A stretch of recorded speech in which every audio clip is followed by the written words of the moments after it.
described John Heinrich's wet weather performance at the 2001 Valvoline Runoffs. He lapped the field en route to his second national championship, his first in T1. In 02, he was on pole and started up front and started to draw away once again.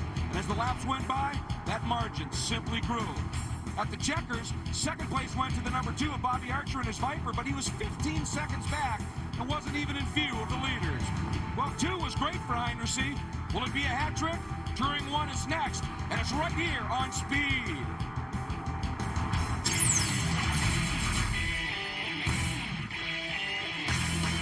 The extremely fast and now very competitive Touring 1 division has experienced a huge growth.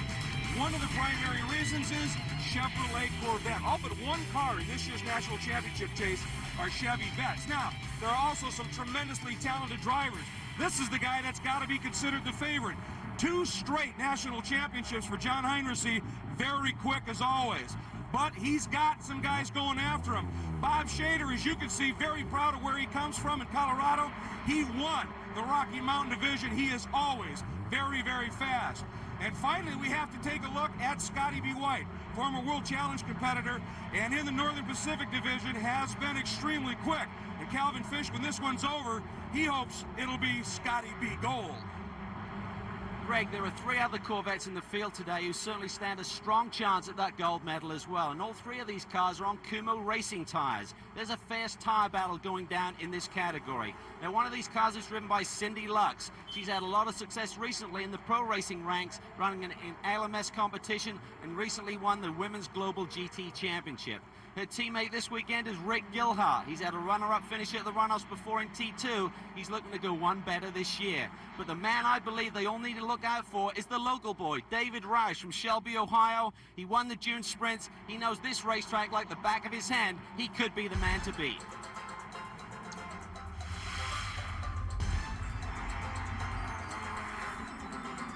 The Touring division in general is one of the newest to be brought into the fold of SCCA's national championship chase. But at this juncture of its 40th anniversary season, it has become one of the fastest and most intensely contested of all classes. And it's next, right here at Mid-Ohio, and it is beautiful. Absolutely gorgeous. A huge crowd on hand for SCCA's Valvoline Runoffs, the national championship chase. Joining me in the booth is Calvin Fish. And Calvin, you know this track. Tell us about it. Well, this is a tough one for these boys and girls, Greg. 2 very fast corners here. Turn 1 and turn 9. Turn 11. That's really going to be a challenge for these guys to get through there. Tire preservation will be key as well. Coming out of the keyhole through the carousel turn 12. You really load up that left front. There's a tire battle out there today. We'll have to see who can come out on top. All right, thanks very much, Calvin. And now let's get right to our starting lineup. It's a good field, 23 deep, and on pole is double defending champ John Heinrich, Richard Gilhart right there, Scotty White, Thomas Oates, David Roush, Cindy Lux. These are the folks that have been really setting the stage around the nation for the championship chase, and they're the ones that have run very, very fast up front. Now, let's head down to the first of our pit reporters, Brian Till. Greg, you guys talked about 6 of the top 7 drivers. You forgot about Tom Oates. He sits 4th right now. He got a nose for competition, and Calvin, you should know about noses for competition, that's for sure. We know you like to run up front, but this guy, he's Rookie of the Year, leading Rookie of the Year right now in Speed World Challenge GT. A lot of time in these cars. This man, he could be strong today. John Bizignano? Well, Bob Tennell is the only non-Corvette driver in this fantastically competitive class of T1. The BMW, it's known for handling. I asked him, what's the problem with the car compared to the Vettes? He says, I'm missing 2 cylinders and 100 horsepower. Right then, all the Vette people around said, oh, yeah, but he's 50 pounds lighter. Look for him to have a disadvantage down the straightaways, but when it gets to the curves of Mid-Ohio, he will be knocking on their back doors. All right, thanks very much, gentlemen. And as you can see, folks, the competition is not just on the track, it's between the announcers as well. Current score, Brian Till 1, Calvin Fish 0. We'll be right back. Touring 1, green flag coming up. Today's Speed Channel coverage of the 40th anniversary SCCA National Championship Runoffs is being brought to you by Valvoline. Valvoline, the #1 choice of top mechanics. Welcome back, everybody. Field out on their pace lap. And Calvin Fish, tell us a little bit about the relatively new Touring 1. Well, these are really high-performance street cars, current models, most of them, and the field is really dominated by the Corvettes. They're allowed some modifications, specifically to the brakes, tires, and suspension to make them hold up under racing conditions, but very fast cars. Very fast cars, and we've got a great onboard from one of these very quick machines. He's starting in the 8th spot. It's number 7, Chris Engel, in the Hoosier Carbotech Corvette. And we're going to have the shot of the driver. And in these, they are so quick, and they tend to get some tremendous grip as well. Let's check in for a last-minute update from Brian Till. Well, there's a number on the Corvettes that would concern me if I'm driving one of those things. That number is 3,100. That's what the car must weigh at the end of the race in Tech. That is a very heavy car, and with the twists and turns of this Mid-Ohio sports car course, tires could be an issue. These guys have to take care of their tires if they want to be around to see the checkered flag at the end. John Bisognano? Well, Bobby Archer, who has driven this class for years, you might be wondering where he is in his beautiful Viper. He's not here because of a tire problem, Brian Till. The tires on the car were just too small to get all the power of that V8 down to the road. He didn't think it was worth coming. We hope the rules will change to where he can be able to come back next year. We have a green flag in T1. We do indeed, and they are on it, heading down into that first turn, and a nice move there. Scotty White didn't even try to go after our pole sitter, John Heinrich. Was actually Rich Gilbert. Sideways in the grass. That is our onboard. Engel has gone around, and turn 7 down in the S's, got him again. Well, Heinrich got a good move there and pulled in front of the rest of the field there to claim that pole position and maintain it. And we see another car off there in the grass down at the bottom of the That's S's. Shader. That is Bob Shader. And Shader, one of the front runners, didn't qualify as good as we might normally expect in the 7th spot. Got another look at it here, Calvin.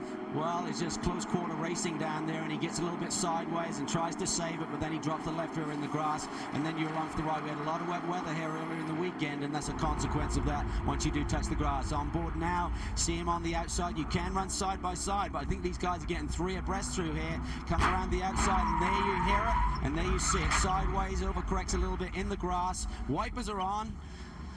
That's the flailing on the wheel, isn't it? Hit the stock. And look at this. This is Shader as he went up into turn 5 there. He had a problem and got together. I saw it earlier on the previous show he had with there. And this is a big moment because Bob Shader was expected to do well there and be a factor for a podium finish. But meanwhile, up front, Heinrich has a healthy lead on the field. Yeah, he's already got 1.5 seconds on the field over the 54 Gilhart. And then Scotty White with Oates and Roush rounding up the top 5. Now, of course, Heinrich has won the last 2 races here 2 years ago in the wet. He lapped the field. The guy is a consummate driver of Corvettes, tremendously talented. But look at the phalanx of cars behind him here, led by that black vet of Gilhart. Wow, and there's a big move going down there on the inside. That's number 87, is it? It's 97, Lance Nupp. And trying to make the big move. It's a little sideways there for 5, putting the power to ground. A lot of power in these cars, and when you come over these elevation changes here at Mid-Ohio, you can really spin up those rear tires, as he did right there. But when you talk about the performance of Heinrich, look at the gap he has on the rest of the field. Gilhart currently 2nd there, and I believe it's Scotty White there in 3rd. So this is almost like a spec class. You've got Corvettes throughout the field, like the BMW. The performance of Heinrich really puts that into perspective. And Scotty White just went right around the outside of Gilhart and picked up the point. They're teammates, but still in all, they're going for it as hard as anybody against each other. But Scotty White, that's the number 40 has stepped off the track, and that's Stephen Kreider in the Kreider Racing entry. But the thing about Scotty White at the sprints this year, he obliterated the track record at Road America very, very fast, and you can see him starting to wick it up here in the early going. Well, he's had 7 wins this year, including one right here at this racetrack, so he's got a good setup going. He's fast here, but can he do anything about Heinrich? Heinrich had a nice, healthy 2nd over the rest of the field in qualifying. That is night and day in this form of competition. Wow, look at him going deep there. Another deep move there by Nupp, and he kind of lost it, ran out wide, and was overtaken there on the exit of the keyhole. Didn't get a good exit speed, obviously, and that will affect him all the way down the straightaway. It's number 13, David Roush, who, of course, a showroom C champion, but now stepping it up to the big game. And number 40 has now swung down into the pits. That's Stephen Kreider, as we mentioned, and they got the left front off, so they're working on it. Big move there by 99, Thomas Oates, as he sweeps up, and it looks like he got underneath Pete Luby. And let's get back down to the pits with John Bisognano. Bob Shader in his beautiful number 2 Corvette. This is not where you want to be. You qualified 7th, but first lap you're in. Yeah, unfortunately, I got taken out of the 7th, got hit from the right, and pushed into the car on the left, and I was the sandwich, and the car's pretty well banged up. Once again, they're playing rough out there, guys. Well, Calvin, you put it very well in that it's essentially a spec class, but it is an incredibly high-speed spec class, and as Brian told us earlier, heavy cars, that when you get into each other, things are going to happen. Well, the setup of this racetrack, when you come down the back straightaway, there you see David Rush getting up on the curb there on the exit 11. He knows the racetrack like the back of his hand, but there we see the work still going on the car in the pits. So Stevie Kreider's hoping to get back out and join it here. Here's a look at the top 5. Only 2 laps into 20 here at the Valvoline Runoffs. You may have thought the days of driving your personal car to the track, putting it in competition over a full weekend, and then driving it to the office on Monday were over. Well, not for Jason Berkeley. This is his only car, a T1 Corvette. This is the car he uses every single day for his personal transportation and has done very well in his first year of racing here in the Sports Car Club of America. Jason, I got to ask you, does your bank or insurance company know about this? Well, the car's paid for, and the insurance company sure doesn't know, and we're hoping that we'll keep it that way and hope that they're not watching. It's got to be heavy on your mind when you know you have to drive this car out of the circuit and to work on Monday morning. You got to be a little bit more cautious. Well, it was a little bit of a concern at first, but we're all big boys here, and we realize what the risks and rewards are, and you rationalize it however you need to have some fun over the weekend. Rationalize it however you need to. That's the great part of that. But I'll tell you what, there went that insurance sponsorship in the future, didn't it? That's right. He's in trouble now, but he's having a good run here this afternoon. Currently up to 15th spot, and here we see him negotiating one of the most difficult corners on the racetrack. But look at the battle towards the front of the field in 4th place back, 5th, 6th, 7th, 8th, and 9th, all in the same frame right now. Yeah, 54 is Gilhart, and actually the car behind him, that Tiger Stripe car of Oates, had got in front, and Gilhart got him back on that last lap. Then right behind them is Roush, then 97 up, then 78, Cindy Lux. And you mentioned in the Open talking about Cindy Lux in her Global GT Championship. She has absolutely destroyed the Northern Pacific Division this year. She is one fine race car driver, and she won the Global GT Championship with a lot of competition in that series this year. That year, Davina Galika was there amongst a bunch of other great drivers, and she really had a storming year back in '99 and made the transition now up to T1 and is having a lot of fun. She likes beating up on the boys now and again, and certainly proven this year that she deserves to be here and will be a factor in this race. She's a long way from that podium right now, but anything can happen still. Well, 5 wins in her division, 3 seconds, a third. That's 9 podiums on her way to an overwhelming divisional championship. So she is for real. But Nutt now gets underneath that. Rob has a problem. Wow. You don't expect that. You must have some. Broken. It seems to be back under speed. I mean, you can get a little squirrely there with your downshift, Greg. It's a very difficult corner. Footwork around this racetrack is really, really important. In some of these corners, you're light on the brakes. You're trying to do a downshift at the same time. You wouldn't expect that type of mistake from David Roush, but anything can happen. He's really lost a lot of ground to these guys, so I think he has more of a problem. We'll have to keep an eye on that and see if he's actually back up to speed or if something is indeed amiss with the car. Meanwhile, here's Gilhart sitting in that 3rd spot, and Oates all over him. Oates, a World Challenge competitor, has stepped up this year. Hasn't had tremendous success from what I understand there, Calvin, but certainly has been very successful here at the Runoffs, particularly in T2. Well, he certainly has success here, but making that move up to the Speed World Challenge GT Series, I mean, he's had a couple of top 10s, currently 10th in points, so that's nothing to be sniffed at there. And, you know, you get in there and just got to feel your way through. I'm sure it'll be a much more of a factor next year. Oates trying to figure out a way to get back around Gilhart right now. This is the battle for 3rd. Now they're ways back of Scotty White and further even. Oh! And Nutt going around big time. And Cindy Lux takes the opportunity to sort of scoot around the outside and pick that spot up. And following him through is Tom Lyons, who is 2nd in the Northeastern Division this year, and is also very quick. He's having a great run here this afternoon, moving all the way up from 14th spot. But I would guess that Nutt was probably trying to outbrake someone again. We've seen him do it all afternoon long, and if we do have a replay of that, we'll have to take a look and see. Meanwhile, the leader right now looking good as he heads up over that tricky part of the racetrack. You see the rear tires, Greg, almost get airborne there up over turn 7 and 8 and into 9. Let's go down to Biz. Mark Justy, you introduce yourself as not as the crew chief, but as everybody on the team but the driver. Yeah, How's he doing out there? He's doing very well. He's leading. Got no complaints, no problems.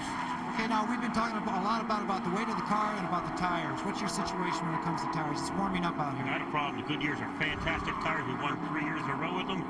We got no complaints with them. They do a fantastic job for us. Lots of confidence down here from Mr. Everybody. Well, and quite right. And keep in mind here, that John Heinrichsey, you talk about some of the great endurance racers in the world, you think Hurley Haywood alike, but John Heinrichsey has won more 24-hour and long endurance races in showroom stock competition than anybody else, most of them in vets. It is the 40th anniversary celebration of SCCA's national championships, the Valvoline Runoffs. We've talked before about T1 becoming one of the newer classes. The name a bit misleading. Touring is hardly what these guys are doing around this Mid-Ohio track right now. This is absolute full-out racing and some incredibly quick stuff. And this is the battle for sixth. And that's Squirrely. Late on the brakes again. He keeps doing it every time. And you run really wide right there. It's a pretty good line, actually, to get through turn 4 by using all of the road. But he is going to really have to be on his toes to keep that car underneath him. He gets on the brakes probably about 2 to 3 car lengths later than everyone else. And went underneath Tom Lyons there. This track, how tough is it on brakes? It's a momentum track, so is it real hard on him? Well, there's a couple of spots, Greg, where you really use them hard, but the majority of the racetrack, you can't really use the brakes 100%. There's a lot of elevation change here. The car's getting light. If you use the brakes 100%, you're going to lock tires up. So you're normally braking at about 60-70% into many of these corners. And this corner they're coming into right now is really the ideal corner to set your brake bias up for. Now we're back on board here, going up into turn 9. But down in that carousel turn, that's where the car gets light. And typically, you just want to, with a little bit of rear brake in that one, try and get some rotation. But on board with Engel now, coming up this fast left-hander, turn 11. These guys will be braking a little bit here with these heavier, faster cars. Back on the power. You really want to run the inside line there, right in the grass, right what he's doing, out to the concrete pad. Try and get some car rotated and back on the power early on this front straightaway. Well, he drove that just like it got to the Mid-Ohio School here, and an absolutely great line. Now, the interesting thing, asking about brakes, is it's one thing to be driving a 1,500-pound race car. It's another one to be doing 3,100 pounds, even in a track that's not real crucial on brakes. Well, it's all about managing the car, and that's what John Heinrichsey is so good at. He's won so many championships, particularly in this form of competition, and he knows how to feel the car, not use the tires up. Even though he has a healthy lead, you think maybe he's pushing too hard with over a 3-second gap on second place right now, but he knows how to handle that. He won't overuse the brakes, and he'll have plenty of race car at the end of this one. Well, Heinrichsey's best lap was a 1:35.1 on lap 5, and now 2 laps later, he has turned to 1:35.6. So not only is he going quickly, he's going very, very consistently. You got to, I think, talk a little bit about Scotty White, who is running laps almost as fast as Heinrichsey by a tenth or so, and is keeping him well in sight. But we've got this kind of battling going on behind them, and these two have been at it since the drop of the green flag. And Gilhart still in front of Thomas Oates, but Brian Till, Oates is just heaping on the pressure. Yeah, he is, and Fred Lux is the crew chief for all 3 of the Naked racing cars. That's Gilhart, White, and of course his wife Cindy Lux. Hard to keep up with these 3 while they're out there?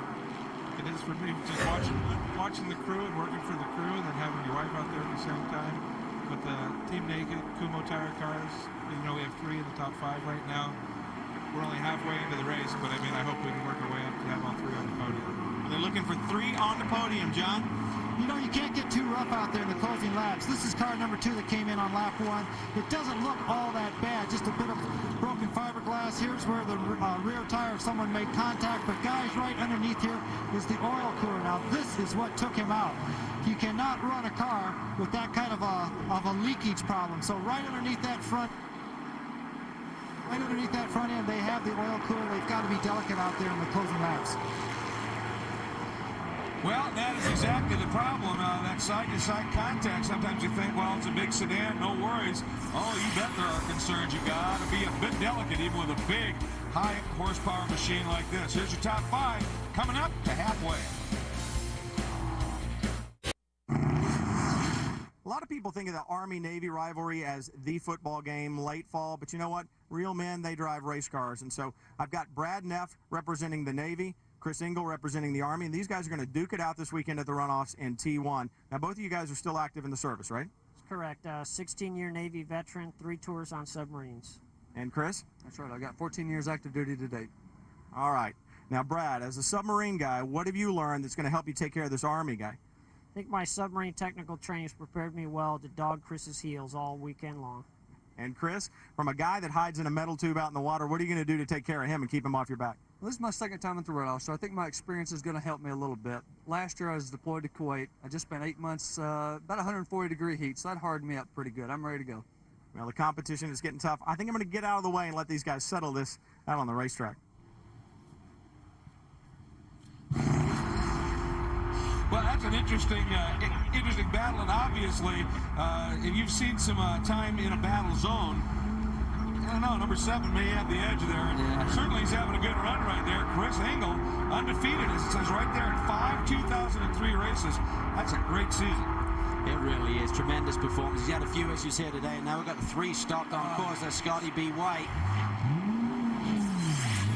We thought this was going to be our silver medalist, but some kind of problem with the race car. I'm not sure if he turned it around or whether it was a mechanical issue. That's probably up in the keel there. He may have pulled up before you get into turn 2. If he's on the racetrack, we wouldn't have a corner worker out there unless there was that was a safe area. And there, by the way, is the number 66 of our Navy SEAL, Bradford Neff. Spending time in the submarine, but taking a little time out to go out and go way fast up on top of the surface. And he's having a fairly good run as well, up to 7th right now. So he's looking very strong. But you're right, I think that Scotty pulled off of that chicane that they're not using. Corner worker out there chatting with him. And his day clearly is done. Even if he gets it going, he's going to be laps behind. Yeah, Neff has had a great run out here this afternoon, qualifying in 12th all the way up to 7th. We've certainly had a couple of people now will be up to 6th with Scotty B. White, obviously on the side of the racetrack. So he's not that far away from a podium run here. We've got a long way to go in this way. We're just halfway through, so anything can happen in terms of getting those final medal positions. And with Scotty B. White out of it at this stage, now Henderson leads, but Gilhart and Oates filling out what would be the podium position. Sidney Lux up to 4th, and then up the Hart driving up into 5th, and got to give it to the Navy guy, he's 6th. And Chris Engel now up into the top 10. He's putting pressure on Joe Aquilani right now and slides it down the inside. No problem whatsoever. He made that look awfully easy. And the Aquilani brothers, Tom and Joe, obviously they have so much experience repairing this type of race car. Meticulous preparation, won numerous championships over the years, and certainly won a lot of championships with our current leader, John Heinrichs. But let's go down to Brian Till in the pits. You know, these cars all have a lot of horsepower, but it takes electricity to get that horsepower out of them, and that seems to be that Scotty B. White's problem. No electricity in the car, just shut off for some reason, doesn't seem to have any electrical juice to the engine, so he can't get that thing fired, and it won't obviously stay running, so he'll be parked until they can figure out what that problem is. He was looking awfully tough, and yeah, he wasn't all over the back of Heinrichs, but he was within a couple, 3 seconds, and well played should some problem develop. Meanwhile, Aquilani and Engel continue their battle, and here's our lone BMW, the lone non-Corvette. Calvin, he looks to be struggling a bit. Yeah, it looks like that left front tire may have an issue. It looked like that was way outside of the fender from that frontal shot that we had. And hopefully in the background we can see what happens. He turns it around there. Does he hit anything? Yeah, light brush, so maybe that left front did come into contact. You see the wheels turned that way, so he may have tweaked it and adjusted the toe weight for himself there as he came back on track. And once again, you saw those corner workers running in the background, and I'd like to take an opportunity to soapbox one of my favorite topics, and that are the volunteers at a race like this. Here from 48 states, filling all kinds of different specialties and positions, and of course, corner working, something I love dearly, and watching them run out of the way, you realize how special they are, put themselves in harm's way to help these drivers get through a weekend of racing. But kudos to all the volunteers. We know that we wouldn't be here, nobody would be here without all of you. So thanks very much. John Heinrichs continues to lead. We are back in Mid-Ohio, and this tremendous battle for the 8th spot continues. Aquilani now has it in front of Ingalls. And John Heinrichs is driving the car that looks a lot like the number 32 that we're looking at the back of here is gone. Big lead now. It's got to be White being out. It's up to almost 10 seconds. So we're looking for the great battles going on elsewhere. Believe me, at the runoffs, you find them everywhere around the track. And Calvin, these two guys have swapped positions I don't know how many times. And then you've got 01, Amadou Moran, and 44 Pete Luby are just absolutely after each other. And I think they're catching these two. Well, I think so. With Aquilani and Engel kind of going back and forth, they're probably slowing each other down just a little bit, and it's allowing the other two to now catch them up. And we could have a four-way battle here in a moment for that 8th position. Again, on board with Engel, Aquilani up front, You have to be so patient through those slow corners here. The faster you try and go, the slower you're going to be in those two slow corners. The keyhole and the carousel turn again. You're loading up that left front tire all the time. Typically, you're going to have a car that wants to understeer through those two corners, just the way the lay of the land there. The lay of the land is as you go through those corners. See some smoke there from Aquilani's car. I'm not sure if he missed a shift there on the run up to turn 2, but definitely a puff of smoke there halfway up the straightaway. It's right along for a minute. No, that's not shift smoke. That's a problem. But let's listen here.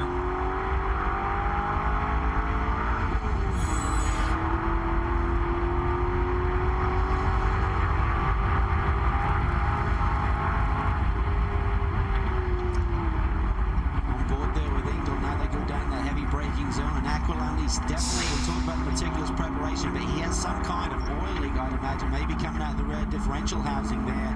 And unless it is engine related, but he seems to be on power okay. Now Engel slides it down the inside, that's tight. Aquilani gives him some room. You can go side by side up through this section of the racetrack. He'll have the inside for turn 8. Nice move there by Engel. I wonder if Aquilani now isn't realizing he's got some sort of problem because he didn't fight that very hard. Now Pete Luby coming up behind him, and you look back now from Engel's car, there's Aquilani, then Luby, and then Moran in the very back of that shot. Here is Luby, the number 44. He was second in the Central Division this year, 3 wins, 5 times on the podium. He's really starting to hound Aquilani. I think Aquilani's wounded. I think he is, but he still seems to be staying with the guy in front of him, Engel there, so he's not losing too much ground. But let's go down to John Bisognano. You guys, right now, it's about the warmest it's been literally all weekend long. It's about 78 degrees. With the hurricane coming in and everything earlier on, temperatures were very low. With these heavy cars, these tires start going from giving great grip to giving no grip and becoming actually too soft. I'll tell you, that's twice now I've soiled my hands for you guys.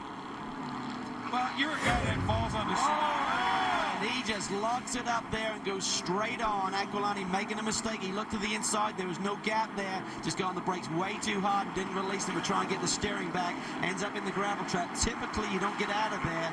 You see the rear wheels really. And there you go. He tries to get some forward motion that back. He's going to be stuck, and that's in a dodgy spot there. There you see down the inside. Luby kind of just does the normal line there, and Aquilani just stays on the brakes, realizes he's carrying way too much speed in there. Hits the gravel trap hard. Another angle on it. There wasn't a gap there. I mean, Luby really had the corner, and Tom just committed to the corner a little too deep. I wonder if maybe what Aquilani's experiencing, if that smoke maybe isn't brake fluid. Well, that's possible, but if he suddenly lost some rear brake fluid and then he's just got front brakes only, because we saw the lockup marks coming off the racetrack, and we know that the fronts were locked, and if he'd lost some rear brakes, that would be creating problems. But now his brake fire, doesn't he? A lot of heat generated there, particularly if you're on the brakes. That will then get some heat soak in the caliber. Meanwhile, up front, Heinrichs on his way has about an 8.5 second lead over second man Gilhart right now, and there we see Aquilani, heavy smoke. That is a brake fire. He's got a brake fire going on inside there, and probably going to need a worker over there. We come. We're going to get that taken care of. And speaking of brakes, we're going to take one as we are closing in on the final quarter of the Touring 1 National Championship from here in Mid-Ohio for SCCA's Valvoline Runoffs. Welcome back, and the battle continues here. The number 54 of Gilhart has just got around and put a lap on Judy Warren. And Oates now, that's the problem, is Oates now is trapped behind. Now Oates, he needs to get by Judy before they get down to the keyhole if he has a hope of it. Not to make a pass, obviously, because there's a yellow, but he gets the pass made of Warren prior to the yellow flag. He should be fine. And it looked to me like Gilhart got badly hung up there behind that yellow vet. This may be the best opportunity Oates has had in a while to close it back up, Cal. Yeah, it's pretty tight. They came across the stripe actually about just under 2 seconds behind one another, and that will certainly help. And then we see number 15 having a spin there coming out of turn 11, that fast right-hand turn, and that's Lauren Moore. So hopefully he can keep going there and get back underway. Meanwhile, back up into turn 4 down the end of the back straightaway. That's number 78 there, making a nice lunge down the inside. That's Cindy. Tell you, Cindy, I was talking to Scotty just during the early part of the week, and Scotty said, I'll tell you what, when she came on board with the program, he said, I was kind of the quick guy, and he said, then Gilhart came on board, and Cindy came on board, and he said, suddenly they were waxing me, and he said, I really had to get back into it, and time significantly because she is flat quick. Well, we're seeing fair evidence of that as she's right in the hunt, sitting in fourth, and not that far out of a potential medal. She certainly isn't, and that whole team are running Arnie Lining motors, and Cindy Lux, Gilhart, and Scotty V is out of this one with the electrical gremlins. But let's go down to Brian Till for more news from the pit lane. Well, Chris Trapp is the crew chief for Tom Oates. Tom just went by. He's relaying some information to him. Now, Chris, Tom's got 2 national championships in T2. Question is, he's got a lot of experience and a lot of drive. Can he catch Gilhart for second place? Well, we're actually trying. I think the back end's getting a little loose. Tires getting a little used up, but he's pushing it. But it would be nice here to finish for a second place. Okay. So bronze is okay, but silver's better. Oh, yeah. It'd be great to win, but we'll settle for a second place today with 4 laps to go. Yeah, racers will actually settle for something. That's something new and different. Everybody else we talk to is greedy. They want gold. Yeah, but the problem is that Gilhart lapped to that time only a 10th slower than did Oates. Both of them lapping about 3/10 slower than Heinrichs, who's backed it off just a little bit. But Calvin, you too were noticing that it looked like Oates was starting to slip and slide a little bit. Yeah, he really was. We saw on the exit of turn 1 just a few corners ago, he really was a little loose going through there. So his crew chief nailed it there on terms of what the setup was doing to him right now. But there's 4 laps to go. There's a medal on the line, and you're going to really drive the wheels off the thing. You've got nothing to save it for now. You might as well use it up. And of course, we do have that great tyre battle going on in this class. Kumu versus Goodyear. Goodyear currently leading, but Gilhart and Oates, actually Gilhart's on the Kumos and Oates is on the Goodyears as well. So first and third right now. Ooh, there's that rotation again up on the curving. But sometimes that's just a function of just driving hard and hustling a car, too. Certainly, and these big, heavy cars, you get towards the end of the race, Biz talks about, they're going to start to slip and slide as you get some temperature into these tires, and that's exactly what's going on in the late going. Yeah, and I mean, you take a look. I mean, these cars, as we hop on board with Jason Engel again, and take a look back here, back at some of the competition. That's Pete Luby, who's been trying to find a way by Jason for a little bit. But for the power and weight of these cars, they are under-tired. I mean, there's no question. Well, we talked earlier about Bobby Archer not being here. He felt he didn't have enough tyre on the Viper. They actually have a smaller front tyre than what the vets are allowed, but a larger rear. So there's 2 sides to that story. And Bobby said that he thought he was bringing a nitro gunfight to actually be here and compete for a medal, so he decided not to come. But I think they've got a pretty good equivalency formula going on in this category. Well, they certainly have put together some great racing, but nobody is able to match John Heinrichs, although Gilhart just went and matched Heinrichs' fast lap that time by. Welcome back. To give you just a quick look at what's unfolded so far in T1. There's our camera car, Jason Engel, getting it involved with the number 2, Bob Shader. And Shader had a problem later on in that turn as he got involved with I think that was Lyons over there, and he went around, so Shader had the long ride. Shader was fairly quickly thereafter going to report to the pits, and there's the big spin by 97, the ultra-late braking, super aggressive number 97, and then watch this, Joe off the line, just got in too high. Wondering about possible brake problems with that car, and off he went, and then recently, actually, the number 15 of Lauren Moore got it wrong coming through that very quick turn number 11.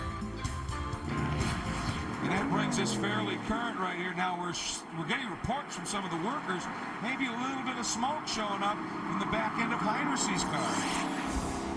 Well, this is the last thing you want to be hearing, feeling in the race car. I mean, we always talk about when you come down to the final couple of laps, you hear all the noises in the car when you're just trying to get it home with a big lead. But John Heinrichs will be definitely babying that car. If we're seeing smoke, and we do see it a little bit there. We saw it from the Aquilani car a little bit earlier too. So maybe these vets are having something going on. Let's take a look here. We've got a replay, and you see the smoke there as he goes up into the keyhole turn. Big smoke. So maybe Biz can give us an update on the situation. Well, that was the big concern of the crew chief down here when that word came out. He called John, and John looked in his rearview mirrors wherever he could around the track and said, "Hey guys, let them know it's not my smoke." But I think you're seeing something different. Well, no, there's definitely some smoke coming from the back of the car, and Heinrichs, though, all he has to do now, once he makes it through this carousel one last time, has to hang on for one more lap. Meanwhile, on board the camera car of Engel, he had a bit of a moment there, lost some speed coming off the keel. I think he got out wide, got a big push going, and now we've got a car running alongside him, the yellow machine. And I think it's Luby, is it still behind him? That is Luby. Luby's made up a lot of ground. Apparently he was balked a little bit, maybe going through the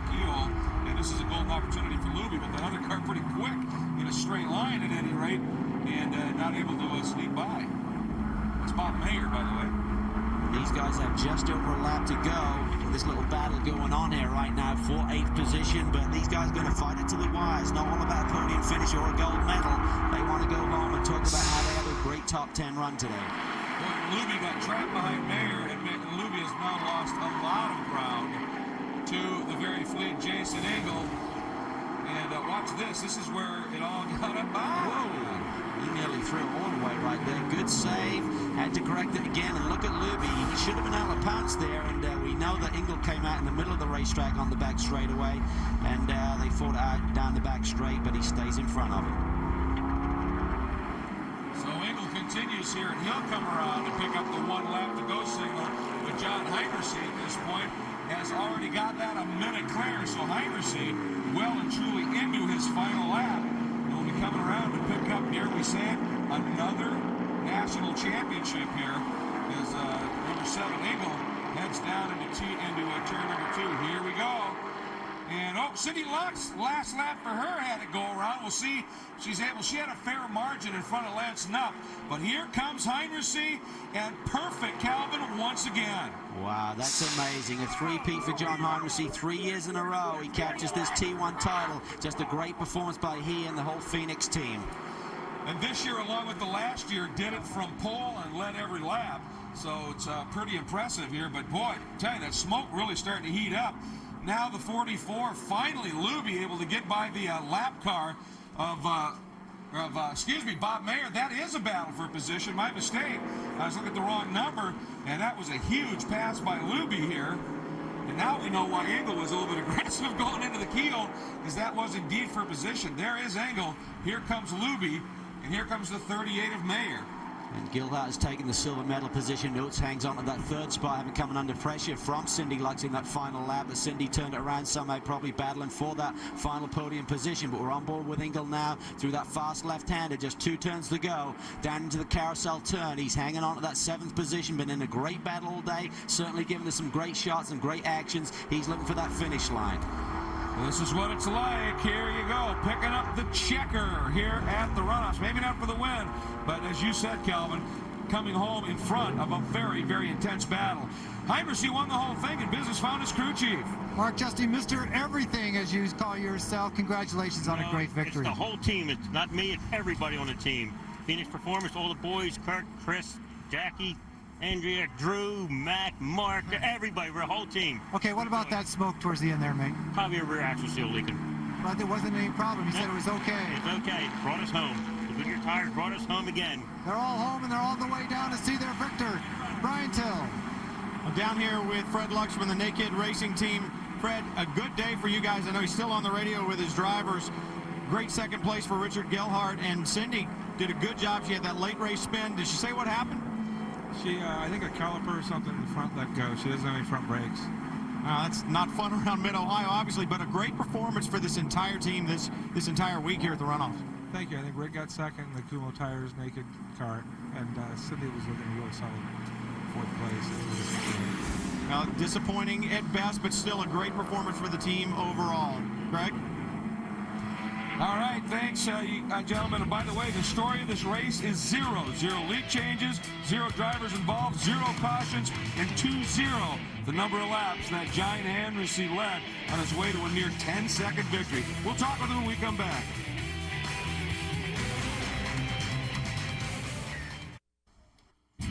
Today's coverage on Speed Channel of the 40th anniversary SCCA National Championship Runoffs is being brought to you by Valvoline. Valvoline, the #1 choice of top mechanics. There's Cindy Lux, who had a tremendous run going, but if she's out of the car, obviously not able to bring it around, and she's over there at Scotty B. White, and she's chatting with, so a couple of the teammates here, but Cindy did bring it by and finish, but then apparently the car just gave it up, and the two of them talking over there. So the top 5, as we take a look at it, will show Heimersee again with a 3rd consecutive win. Gilhart, Oates on the podium, Lance Knupp, hard driver. It's fun to watch him race, and Cindy Lux as well. Let's head down now to Victory Circle and Bizignano with our winner. Johnny? John, what a great 3-peat. Congratulations. Well, it's another great day for Corvette, another great day for Phoenix Performance guys, Mark, Kurt, everybody did a great job on the car, getting it ready for me, and just like last year, all I had to do was get in and drive. Flag to flag, you almost made it look easy. Well, it wasn't easy, especially with Scotty was hounding me pretty good there. I was able to get out at about a 3-second lead because he and a couple other cars were messing with each other right there at the start, but I had to run real hard to keep my lead up in front of Scotty. I was pretty sure he was going to be there at the end, but unfortunately something happened to him. Now, let me tell you, unfortunately something almost happened to you. When we came in here, there was smoke billowing out of this part of the car. We heard that you were saying, no, no, no, it's not me, out there on the track. You didn't want to be called in. Tell us what that made you feel like. Well, I saw the smoke the last couple of laps a little bit in the cockpit. I could start to smell something, but I could smell something at one point in the track too, so I assumed it was another car for a while, and then last lap I could see the smoke coming in the cockpit, so I was worried about it, but the car held together very well. How much more time do you have out there? Oh, I think there was still more. I'm assuming it's a minor leak or something like that. Congratulations. Brian Till. Well, Richard Gilhart, second time you finished second here, and I was surprised you actually have a driver's suit on. I saw this naked racing thing on the car, and I thought, well, maybe not. No, there's a chafing issue, so we definitely have to go with the suits. Well, and there's a fire issue too, and we were talking about the cars being heavy, and especially as the weather warmed up here, whether tires were going to be an issue. Were they an issue for you guys at all? They were a little at the beginning, but once the tires came in, they were absolutely beautiful. The Kumo tires were awesome today. So big, heavy cars. We thought tire wear might be an issue, but I guess the real issue was John Heinrich. The guy's in a league of his own, but we had Scotty White out there chasing him down. Just came up a little short. You going to be trading in the silver once you collect enough of them for gold?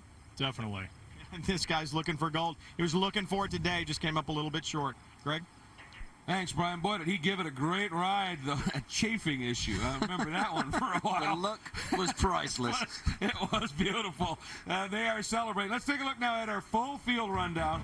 And he did indeed keep the honors up for Naked, and it's N-A-Y-K-I-D. Heinrich gets the win. Oates third, as we said, but Bradford Neff, it's the Navy coming out on top, and look at that. It was a battle again. Luby ended up in 8th, Bob Mayer in 9th, and then Moran in 10th. And there's Berkeley. Nice job to almost get in the top 10 in a car he's got to drive home and then drive to work. Got to appreciate that. Joe Aquilani, and then, of course, the problems there for Scotty White.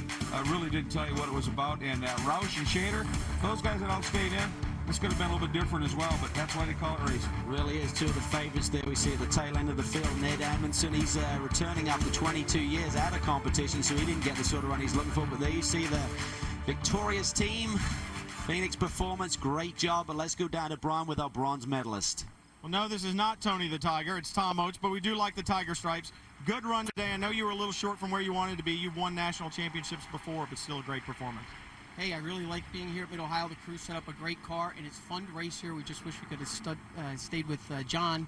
Felt like I was using my Camaro line. I need to learn the Corvette line better here, so it's a great race. Rick Gilhart did a great job. I thought I had him, and then he started driving better than me and drove away. And then Cindy Lux, geez, she's coming right up behind me. I thought if she didn't break down, it would have been a wire-to-wire. It would have been a close finish.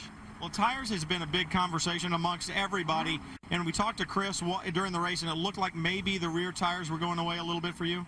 Probably because I was just trying to get on the gas too early, and that's the problem. You're trying to rush it, and here you need to have patience, and I'm kind of impatient. So it was probably driver-induced. Well, it's big horsepower and a lot of weight like we've talked about all race long, and that will wear out those rear tires. Greg? Thanks, Brian. Have you ever seen more people stuffed into a Corvette in your life? That was pretty good. They have a record for a Volkswagen Bug, but that's I think a 2 plus 2. Certainly hairy out there at times today. And speaking of hair, I'd like to say that Brian Till's hair coloring is certainly working well. His hair is actually the color of Biz's. Whoa! It's now 1-1. That hurts. 1-0, and you got Biz a little dig in there as well. So nicely done, Calvin. Calvin and back. But meanwhile, that's certainly, I'll say a big congratulations. Hey, Calvin, how old are you? I see you said you were 40. I thought you were 42. I'm not sure about that, but I thought so. 20 less than you, man. It's 2-1. It's time for us to get off the air. So before the fisticuffs start, I'll remind you to check out speedtv.com. You can find out how the racing went as well as which announcer survives the weekend. For Calvin Fish, for Brian Dillon, John Bizignano, I'm Greg Kramer. Thanks so much for joining us. Congratulations to John Heinrich, 3 in a row. The hat trick. Nicely done.